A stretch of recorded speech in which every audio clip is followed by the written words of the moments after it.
G3 news వార్తలకు స్వాగతం. ముందుగా వార్తల్లోని ముఖ్యాంశాలు. పేదలకు అండగా ఉంటారన్న సీఎం చంద్రబాబు. ఓటు పవిత్రం, అమ్ముకోవద్దన్న సీఎం పిలుపు. ప్రతి కుటుంబానికి చంద్రన్న అండ హామీ. సంక్షేమం కొనసాగాలంటే ప్రజల విశ్వాసం అవసరమని వ్యాఖ్య. హెరిటేజ్ భూములపై ఆళ్ల రామకృష్ణారెడ్డి ఆరోపణలు. చౌకగా భూములమ్మారంటూ విమర్శ. పవన్ కు కూడా అదే ధరకు కేటాయింపుల ఆరోపణ. సమగ్ర విచారణ డిమాండ్ చేసిన ఆళ్ల. రాహుల్ పై కేంద్ర మంత్రివర్యుల విమర్శలు. దేశ ప్రయోజనాలపై రాజకీయాలు చేస్తున్నారన్న ఆరోపణ. ట్రేడ్ ఒప్పందాలపై తప్పుడు ప్రచారం విమర్శ. భారత్ ప్రతిష్టను దెబ్బతీయొద్దన్న గోయల్.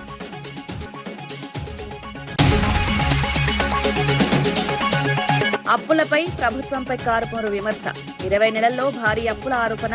పథకాల కోసం నిధులు లేవన్న ప్రభుత్వ విమర్శ. ఆర్థిక పారదర్శకత కోరిన వైసీపీ నేత. ఎంఐఎంపై రామచంద్రరావు ఆరోపణలు. హిందువులపై దాడులకు కాంగ్రెస్ అండంటూ విమర్శ. ఉత్తర తెలంగాణలో ఉద్రిక్తతలపై ఆగ్రహం. కఠిన చర్యలు తీసుకోవాలని డిమాండ్.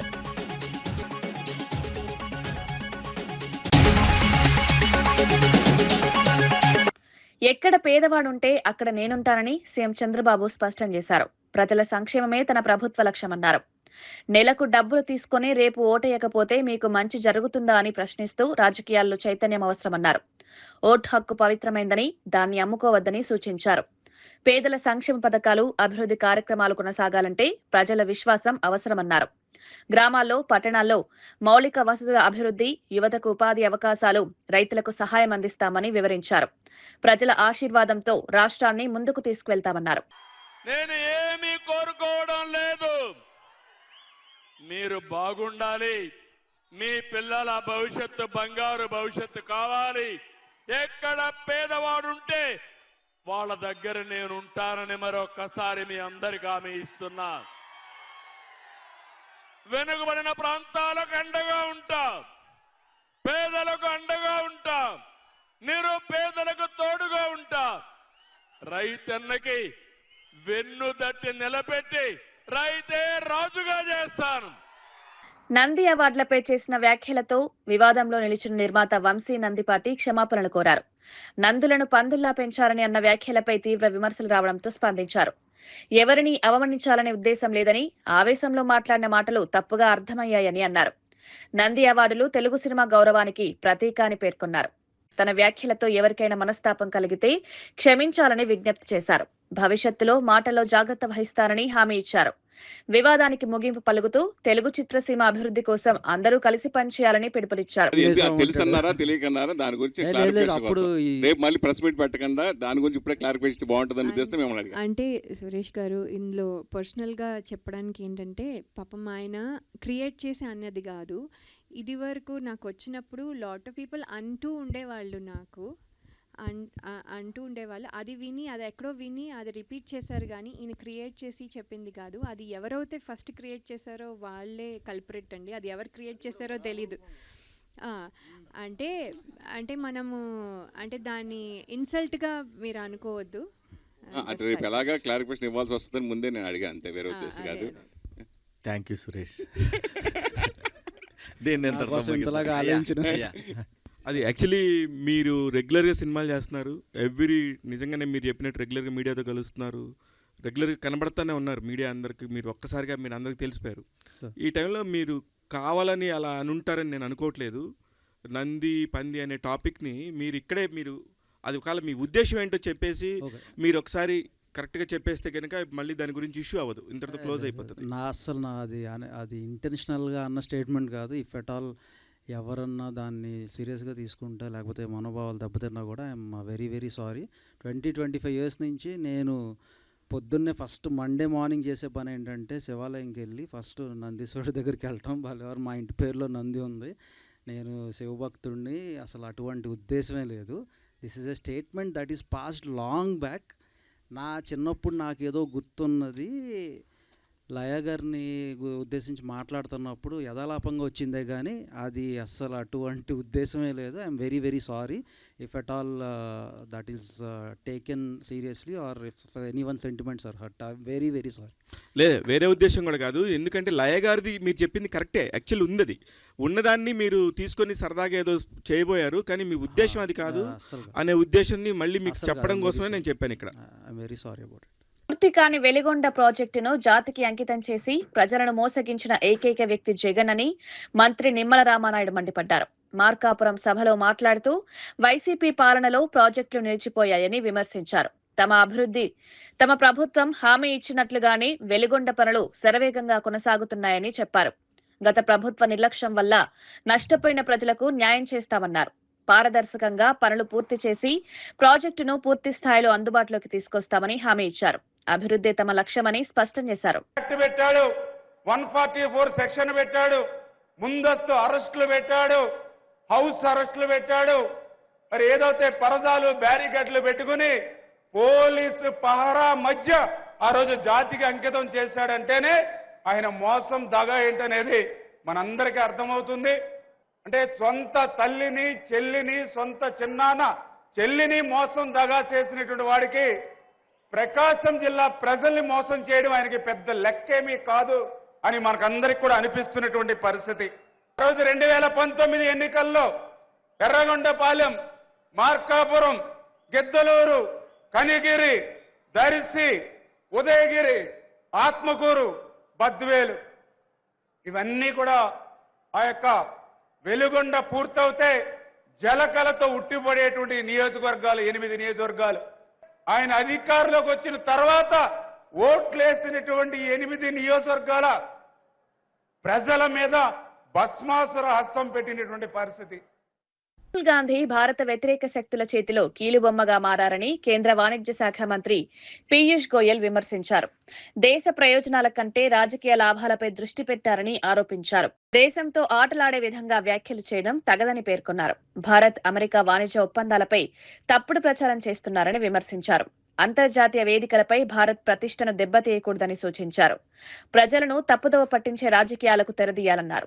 దేశ ప్రయోజనాలే ప్రధానమని స్పష్టం చేశారు. आर्थिक रूप से कमजोर बनाना, भारत की अर्थव्यवस्था को चोट पहुंचाने का काम करना, जिसके लिए वो OCCRP जैसी संस्थाओं के टूल किट का इस्तेमाल बार बार करते हैं, भारत की अर्थव्यवस्था को डिस्टेबलाइज करने के लिए, कमजोर बनाने के लिए. ये भी देश ने लगातार महसूस किया है, देखा है, अनुभव किया है. राहुल गांधी जी ने एक प्रकार से बड़ी ओछी राजनीति देश और दुनिया के सामने दिखाई है.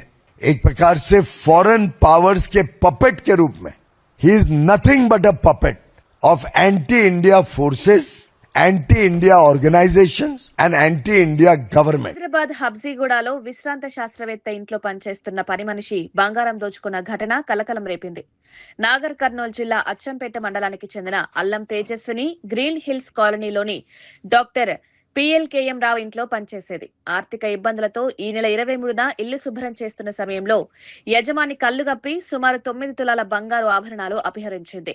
బీరువాలో ఆభరణాలు కనిపించకపోవడంతో యజమాని ఉస్మానియా యూనివర్సిటీ పోలీసులకు ఫిర్యాదు చేశారు. సీసీటీవీ ఆధారాలతో దర్యాప్తు చేపట్టిన పోలీసులు 36 గంటల్లో నిందితురాలిని అరెస్ట్ చేశారు.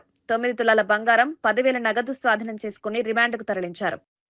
ఇంట్లో పని మనిషి చేరిన తర్వాత వాళ్ళతో అక్విటెన్స్ పెంచుకొని ఇంట్లో ఉన్న బంగారు వస్తువులను 2 రింగులు, 2 బ్యాంగిల్స్, 2 చైన్లు, 1 చంద్రహారం మొత్తము బంగారు వస్తువులని దొంగిలించి దాచిపెట్టిన తర్వాత పారిపోయే క్రమంలో ఈరోజు ఉదయం అప్సుగూడ ప్రాంతంలో పట్టుకోవడం జరిగింది. ఈమె అల్లం తేజస్వి అని చెప్పేసి, ఈమె అల్మాస్ కూడా మల్రెడ్డి నగర్ లో ఉంటుంది. యాక్చువల్ గా నేటివ్ ఆఫ్ కొండనాగుల అచ్చంపేట. కాంగ్రెస్ అండతోనే ఎంఐఎం హిందువులను లక్ష్యంగా చేసుకుని దాడులకు పాల్పడుతోందని బీజేపీ రాష్ట్ర అధ్యక్షుడు రామచంద్రరావు ఆరోపించారు. కామారెడ్డి, బాన్సువాడ, రుద్రారం ప్రాంతాల్లో అలజడి సృష్టిస్తున్నారని విమర్శించారు. ఉత్తర తెలంగాణలో ఉద్రిక్తతలకు కారణం రాజకీయ ప్రేరేపణలేనని అన్నారు. శాంతి భద్రతలు కాపాడాల్సిన ప్రభుత్వం వైఫల్యం చెందిందని మండిపడ్డారు. దాడులపై కఠిన చర్యలు తీసుకోవాలని డిమాండ్ చేశారు. ప్రజలు అప్రమత్తంగా ఉండాలని సూచించారు. కామారెడ్డిలో మా ఎమ్మెల్యే కాటేపల్లి వెంకటరమణారెడ్డి గారి మీద ఎమ్మెల్యే గారి మీద దాడి చేసే ప్రయత్నం చేశారు. సమయానికి బీజేపీ కార్యకర్తలు అడ్డుకోవడం జరిగింది కాబట్టి మా ఎమ్మెల్యే గారికి ప్రమాదం తప్పింది. నిజామాబాద్ లో రుద్రారు అనేటువంటి గ్రామంలో అడ్వకేట్ కళ్యాణి అనే మీద ఇదే ఎంఐఎం సంబంధించిన వ్యక్తులు దాడి చేసి మత ఘర్షణ వాతావరణాన్ని సృష్టించడం జరిగింది. ఉత్తర తెలంగాణ మొత్తంలో మజలీసు ఒక అరాచకాలు పెరిగిపోతా ఉన్నాయి. మరి పోలీసులు కూడా నామకే వాస్తే ఇద్దరు ముగ్గురిని అరెస్ట్ చేసి చూపెడతా ఉన్నారు. దెబ్బతిన్నది మేము, మా మీదనే దాడులు అయినాయి, కేసులు మాత్రం మా మీదనే పెడతా ఉన్నారు. దాడి చేసిన వాళ్ళ మీద కేసులు లేవు. దీన్ని ప్రోత్సహిస్తుంది మా కాంగ్రెస్ పార్టీ కదా. ఈ ఘర్షణలకు కారణమయ్యారో వారిపైన యాక్షన్ తీసుకోవాలి. లింగమనేని రమేష్ భూముల పక్కగా రోడ్డుకు వెళ్లేలా సహాయం చేసి అనంతరం కంతేరు సమీపంలో 18 ఎకరాలను హెరిటేజ్ కు కేవలం 8 లక్షలకు అమ్మారని ఆళ్ల రామకృష్ణారెడ్డి ఆరోపించారు. ఎకరం 3 నుంచి 4 కోట్ల విలువ చేసే భూములు ఎందుకు అంత చౌకగా అమ్మారో ప్రజలు గమనించాలని అన్నారు. పవన్ కళ్యాణ్ కి కూడా 2.5 ఎకరాలు అదే ధరకు ఇచ్చారన్నారు. ఈ వ్యవహారంపై సమగ్ర విచారణ జరపాలని డిమాండ్ చేశారు. మాత్రమే అమ్మటం జరిగింది.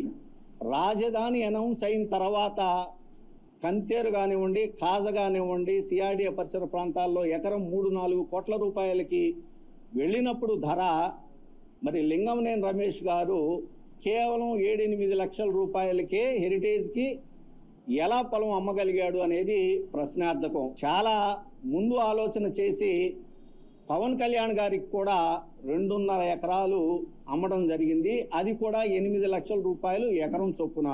అంటే 3-4 కోట్ల రూపాయలు విలువ చేసేటటువంటి పొలాలు ఎందుకు లింగమనేని రమేష్ గారు అంత చౌక ధరకి కేవలం ఎకరం 8 లక్షలకు అమ్మాడో ప్రజలను గమనించమని చెప్పి కోరుతా ఉన్నాం.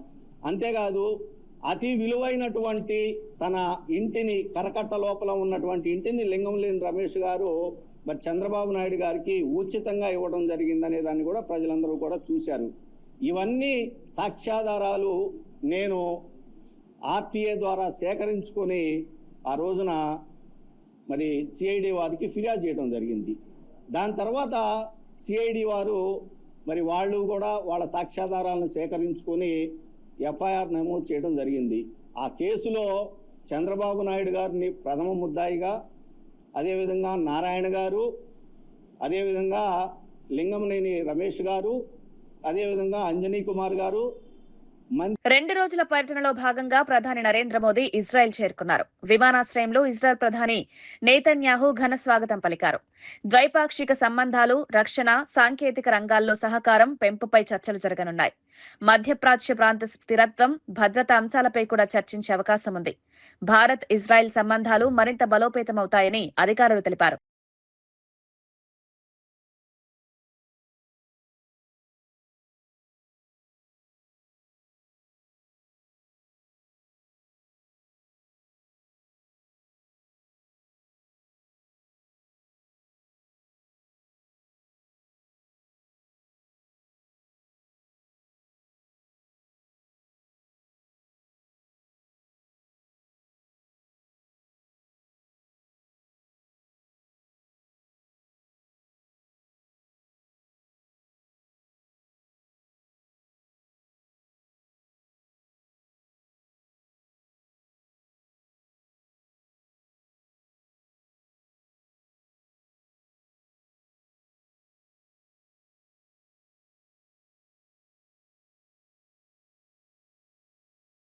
నారాయణపేట నియోజకవర్గం కోయిల్కొండ మండలం అంకిళ్ల గ్రామానికి చెందిన యువకుడు కావలి రామచందర్ ముదిరాజ్ తన గ్రామం నుంచి హైదరాబాద్ వరకు పాదయాత్ర చేపట్టాడు. 4 రోజుల్లోనే హైదరాబాద్ చేరుకుని బీఆర్ఎస్ వర్కింగ్ ప్రెసిడెంట్ కేటీఆర్ కు తన మద్దతు ప్రకటించాడు. ఈ సందర్భంగా కేటీఆర్ రామచందర్ ను సన్మానించి కృతజ్ఞతలు తెలిపారు. గ్రామ స్థాయి సమస్యలను పార్టీ దృష్టికి తీసుకురావడంలో యువత పాత్ర కీలకమన్నారు. ఈ పాదయాత్ర స్థానికంగా చర్చనీయాంశమైంది.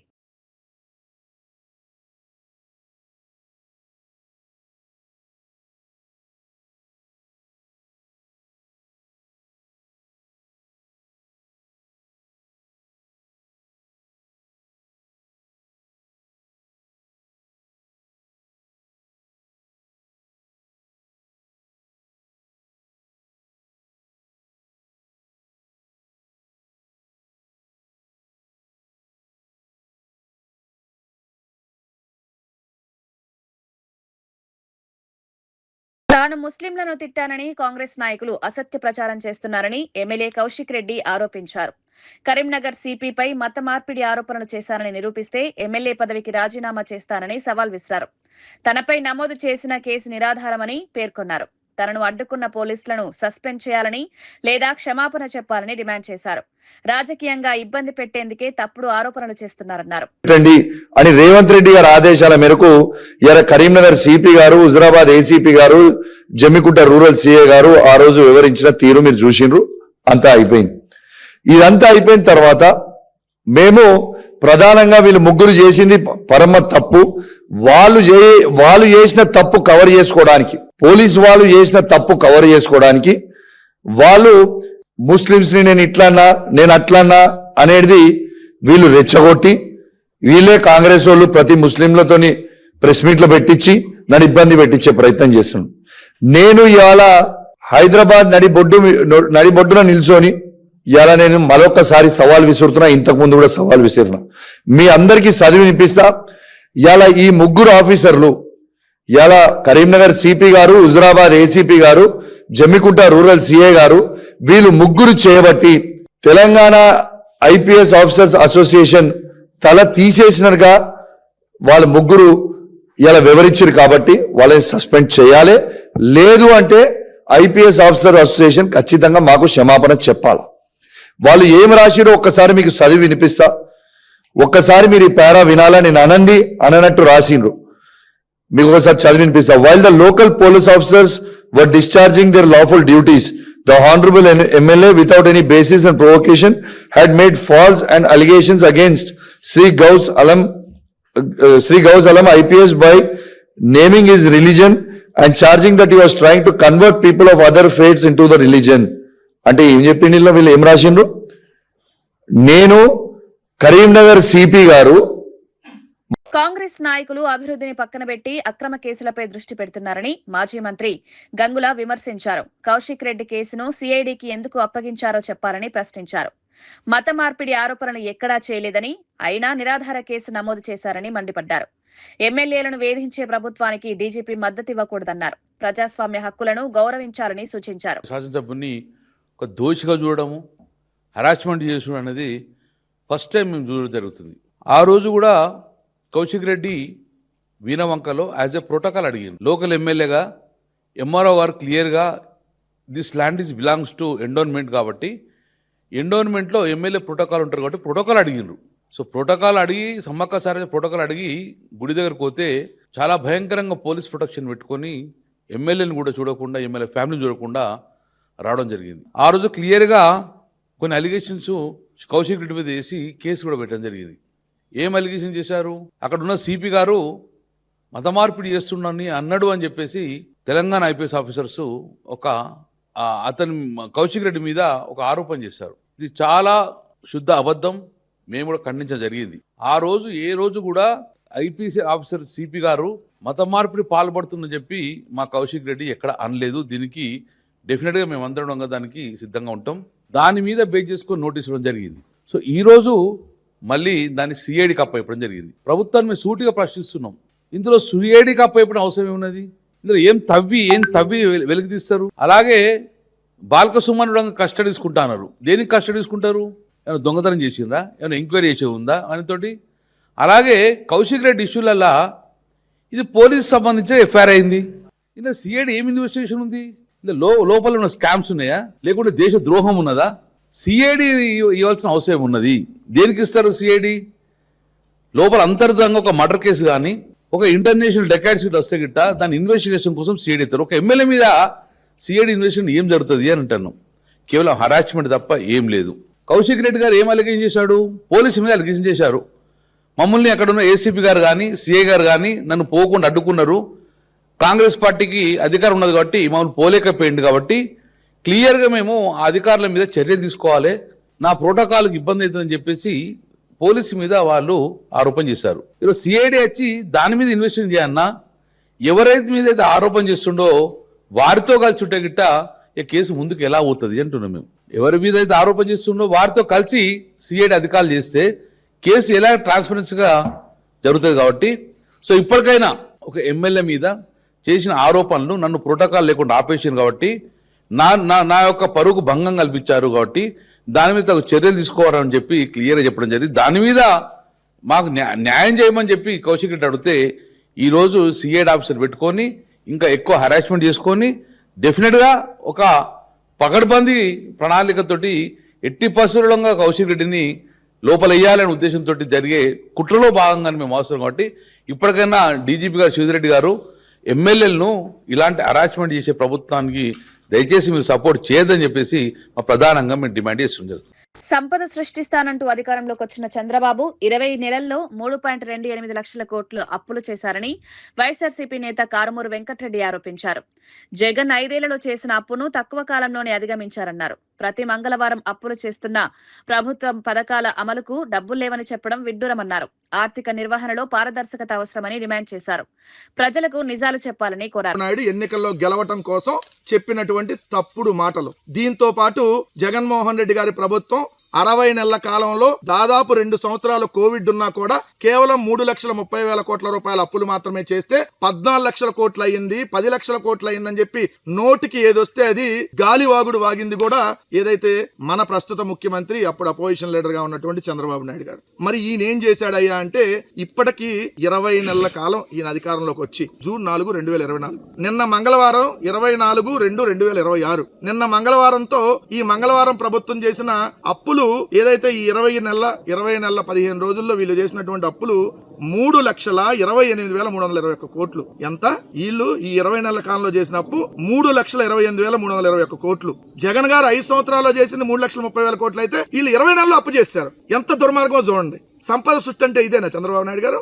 ఎంత ఎక్కువ అప్పులు చేస్తే, ఎన్ని మంగళవారాలు అప్పులకి వెళ్తే అంత సంపద వచ్చిద్దా? కానీ ఆ పత్రికల్లో మాత్రం వార్తలే రాయరు. మొత్తం అప్పులు చూడండి. బడ్జెట్ లోపల అప్పులు 1,79,264 కోట్లు, కార్పొరేషన్ల పేరుతో తీసుకొచ్చినప్పుడు 1,01,670 కోట్లు, అమరావతి అప్పు 47,347 కోట్లు, మొత్తంగా 3,28,321 కోట్లు అప్పు 20 నెలల కాలంలో చేశారు. అంటే నెలకి 16,416 కోట్లు అప్పు చేస్తున్నారు. రోజుకి 547 కోట్ల అప్పు, గంటకి 22.79 కోట్ల అప్పు, అంటే నిమిషానికి 38 లక్షల అప్పు. నిమిషానికి చంద్రబాబు నాయుడు గారు చేస్తున్న అప్పు 38 లక్షలు, గంటకి 22.79 లక్షలు, రోజుకి 547 కోట్లు ప్రతిరోజు చేస్తున్న అప్పు.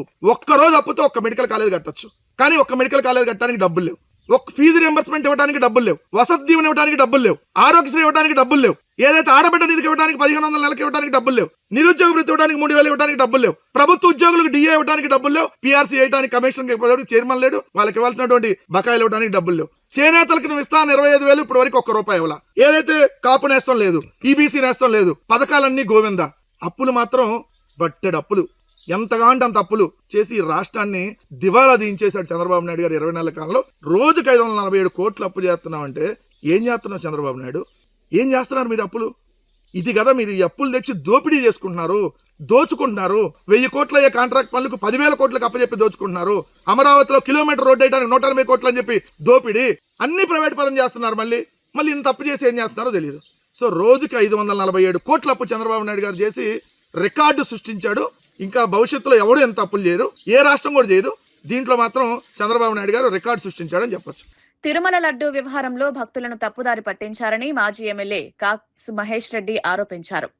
జంతు కొవ్వు ఉపయోగించారన్న ఆరోపణలు సిట్ నివేదికలో తేలలేదని చెప్పారు. 2014 నుంచి ఇప్పటి వరకు నెయ్యి కొనుగోళ్లపై సమగ్ర సిబిఐ విచారణ జరపాలని డిమాండ్ చేశారు. భక్తుల విశ్వాసాన్ని కాపాడాల్సిన బాధ్యత ప్రభుత్వానిదని అన్నారు. నిజాలు వెలుగులోకి రావాలని కోరారు. In 2024, Mr. Chandrababu Naidu Garu had stooped to the lowest level and used religion and Lord Balaji into politics. He had made a passing comment that adulterated ghee with cow fat, pig fat or fish oil had been supplied to TTD. Supreme Court has taken this matter very seriously and ordered a sit to investigate into the matter, which has given a report that no such act had been committed, only chemicals have been found. We are only asking one question. In July 2024, Mr. Chandrababu Naidu Garu had appointed JEO and EO, whomever he preferred as officers. After they came and took the charge, adulterated ghee was supplied. If anybody is to be held responsible, it is this government and Mr. Chandrababu Naidu Garu who should be held responsible for supplying adulterated ghee to TTD. But instead of doing this and suspending such officers, he tried to target. వార్తలు ముగించే ముందు ముఖ్యాంశాలు మరోసారి. పేదలకు అండగా ఉంటారన్న CM Chandrababu.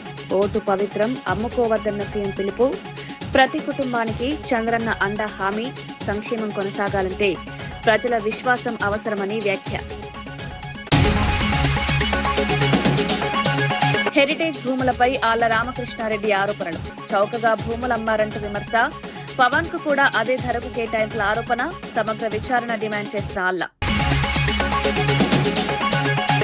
Rahul పై కేంద్ర మంత్రివర్యుల విమర్శలు. దేశ ప్రయోజనాలపై రాజకీయాలు చేస్తున్నారన్న ఆరోపణ.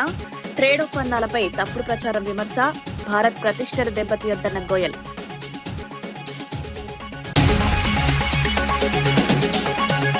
అప్పులపై ప్రభుత్వంపై కారుమూరు విమర్శ. 20 నెలల్లో భారీ అప్పుల ఆరోపణ. పథకాల కోసం నిధులు లేవన్న ప్రభుత్వ విమర్శ. ఆర్థిక పారదర్శకత కోరిన వైసీపీ నేత.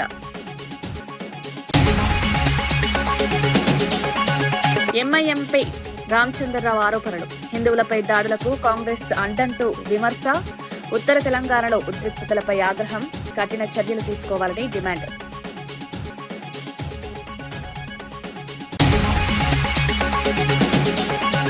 ఇవి ఈనాటి వార్తా విశేషాలు. మరో బులెటిన్లో మళ్ళీ కలుద్దాం. నమస్కారం.